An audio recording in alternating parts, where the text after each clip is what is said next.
Hi guys, it's विजय गडाई। आज का topic बड़ा इंटरेस्टिंग होगा और ये बहुत कॉमन है और आई थिंक ये जो टॉपिक है सभी बच्चे इसको फेस करते हैं। सो जानने के लिए देखते रहिए और सब्सक्राइब नहीं किया तो प्लीज़ कर लो। माँ बाप की एक गलती जिससे उनके बच्चे फेलियर की तरफ जा रहे हैं, जिससे बच्चों को लगता है कि सही में मुझ में कुछ कमी है, सही में मुझ में कुछ खोट है, इन बातों को वो बड़े स्ट्रांगली पकड़ लेते हैं, जिसे वो पूरी लाइफ पकड़ के रखते हैं। वो मिस्टेक क्या है? वो मिस्टेक सिर्फ यही है कि माँ बाप अपने बच्चों को दूसरों के बच्चों के साथ कंपेयर करते हैं। उनको ये बात समझनी चाहिए कि हर बच्चा एक जैसा नहीं होता। सब में अलग अलग क्वालिटीज़ होती हैं, सबकी अलग थिंकिंग होती है, सबके अलग फ्यूचर प्लान्स होते हैं।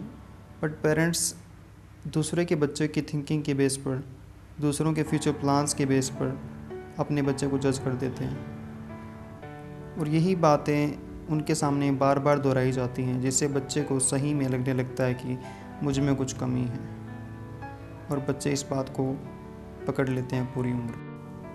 अगर आप अपने बच्चे को किसी दूसरों के बच्चों के साथ कंपेयर कर रहे हो तो आप अपने बच्चे को कॉन्फिडेंस लेवल लो कर रहे हो,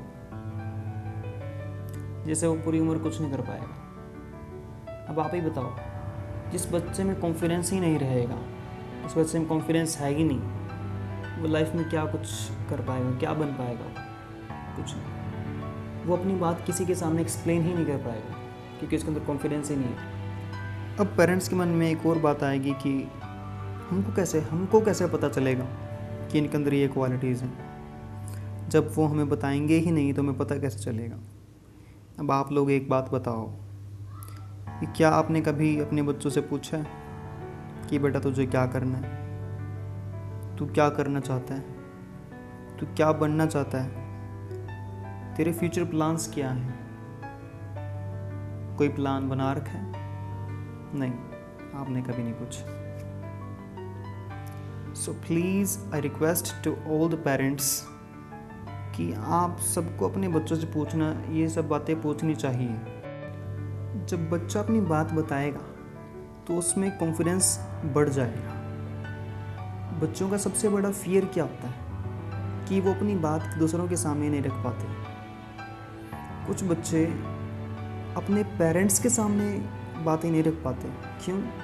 क्योंकि उन्हें पता है कि उनके पेरेंट्स का इन बातों में इंटरेस्ट नहीं है और कहीं ना कहीं उनके मन में फियर ऑफ एक्सप्लेनेशन है, जिससे वो अपनी बात किसी को खुल करके नहीं बता सकते। मैं अपना एक एग्जांपल दूंगा। इसका मतलब ये नहीं कि मैं अपने आप को बेहतर बता रहा हूँ किसी से, नहीं, बट एक नॉर्मली एग्जांपल है। तो मेरे चाचा के 2 लड़के हैं और दोनों मुझसे छोटे हैं। बड़े वाला लड़का मुझसे 1-1.5 महीना छोटा है और जो छोटे वाला मुझसे 2-3 साल छोटा शायद। तो वो गांव में रहते हैं और मुझे इनके ऊपर बड़ा प्राउड होता है क्योंकि वो अपने माँ बाप की बहुत हेल्प करते हैं, फाइनेंशियली बहुत हेल्प करते हैं। उनको कोई काम मिल जाए वो कर लेते हैं, वो शर्माते हैं काम करते हुए और मेरे जैसे शर्मा पड़ते हैं कुछ काम करते हुए कि यार ये तो काम कर रहा है सर। तो मुझे बड़ा प्राउड होता है उनके ऊपर। तो लॉकडाउन के दौरान उन्होंने 1 महीने में कुछ 7-8 हज़ार रुपये कमा लिए और एक सेकंड हैंड बाइक खरीद ली और एक फ़ोन ले लिया। तो मेरे माँ बाप को हो गई चुल कि ये देखो, ये भी तो बच्चे हैं, तुम 3 महीने से घर में बैठे हो, विले बैठे हो, लॉकडाउन के दौरान कुछ किया नहीं, कुछ कमा लेते, कहीं दुकान पे लग जाते, कुछ कर लेते और ये भी तो बच्चे हैं। बहुत सारी बातें बोली, मुझे तो आई थिंक बातें याद भी नहीं कि क्या कुछ बोलना, बट मेरा रिएक्शन हमेशा ये रहता था कि मुझे उनसे चिढ़ नहीं है। हालांकि थोड़ी बहुत तो होती है क्योंकि जिससे हमको कंपेयर किया जाता है उससे हमको हल्की बहुत चिढ़ होती है, बट इतनी नहीं। मुझे इनके ऊपर प्राउड है कि वो अपनी माँ बाप की बहुत हेल्प करते हैं। बट मेरे माँ बाप को हो गई चुल कि ये भी तो बच्चे हैं। मैंने कहा हाँ बिल्कुल है। मैंने कहा हाँ बिल्कुल बच्चे हैं, मुझे अच्छा लगता है ऐसे, मतलब कि बहुत अच्छे हैं वो दोनों, काम कर अपने माँ बाप की हेल्प कर रहे हैं, तो मेरा रिएक्शन हमेशा यही रहता था कि हाँ बहुत अच्छी बात है, बहुत अच्छा काम कर रहे हैं।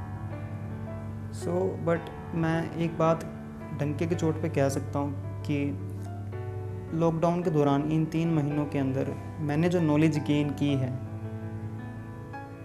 बिजनेस के बारे में, शेयर्स के बारे में, Nifty and many more things, जो मैंने इन 3 महीनों के अंदर पढ़ी है, जो किताबों के अंदर नहीं है वो नॉलेज, जो मैंने नॉलेज गेन की है उसकी वैल्यू उन 7-8 हज़ार रुपयों से कहीं गुना ज़्यादा है। मुझे इतना पता है, इससे ज़्यादा मुझे ना सोचने की ज़रूरत है, ना कुछ कहने की ज़रूरत है। That's it. अब बारी आती है सोल्यूशन की। सोल्यूशन क्या है इस बात का? सबसे पहले पेरेंट्स क्या करें? बस ये 2 काम करो। Never compare your childrens with other childrens. सबसे पहले तो यही करो। दूसरा, be a friend with your children's.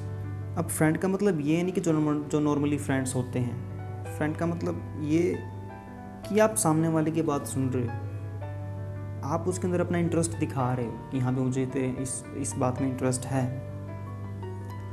और उस बात को समझ रहे हो। उस समझने के बाद आपने उसको रिप्लाई दिया कि ऐसा कर, ऐसा कर, राइट। अब चिल्ड्रंस क्या करें, इस चीज़ को कैसे फेस करें?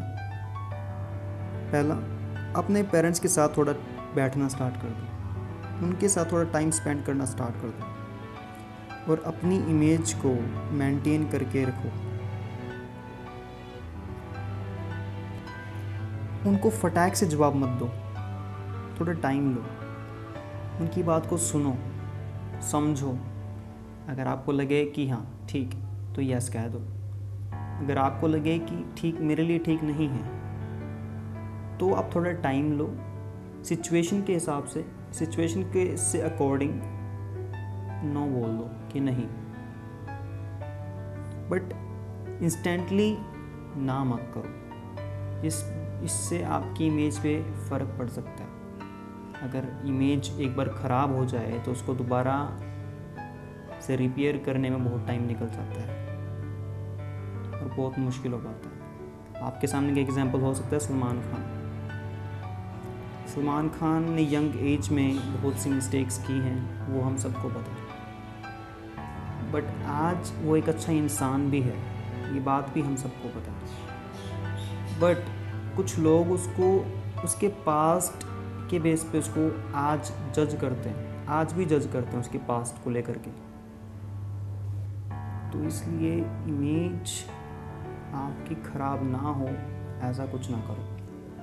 अगर आपके पेरेंट्स आपको कंपेयर करते हैं किसी दूसरे के साथ, तो आपका रिएक्शन ऐसा नहीं होना चाहिए कि आपको उससे चिढ़ हो रही है, कि आपको उससे फ़र्क पड़ रहा है, बल्कि आपका रिएक्शन ऐसा होना चाहिए कि आपको उससे फ़र्क नहीं पड़ता और आप उसके लिए खुश हो। जैसा मैंने आपको पहले बताया अपने केस में, तो मैंने कहा बहुत अच्छी बात है, मुझे तो खुशी हो रही है बात सुनते हुए। तो आपका रिएक्शन ऐसा होना चाहिए, क्योंकि मुझे पता था मेरे नॉलेज की जो वैल्यू है उनके रुपयों से ज़्यादा है। ओके गाइज़, तो आपको कैसा लगा ये टॉपिक आज का? अगर अच्छा लगा हो तो प्लीज़ लाइक कर दें, शेयर भी कर दें, ताकि और भी इस टॉपिक को सुन पाए, समझ पाएँ। अगर आपको ये टॉपिक आपसे रेलेवेंट लगा तो प्लीज़ कमेंट करें, लाइक करें, शेयर करें और सब्सक्राइब भी कर दें। आपका एक लाइक मेरे को मोटिवेट करता है ऐसी और वीडियोस बनाने के लिए, तो प्लीज़ लाइक तो करके ही जाएं और सब्सक्राइब भी करके ही जाएं। ऐसी और वीडियोस के लिए बने रहिए हमारे साथ।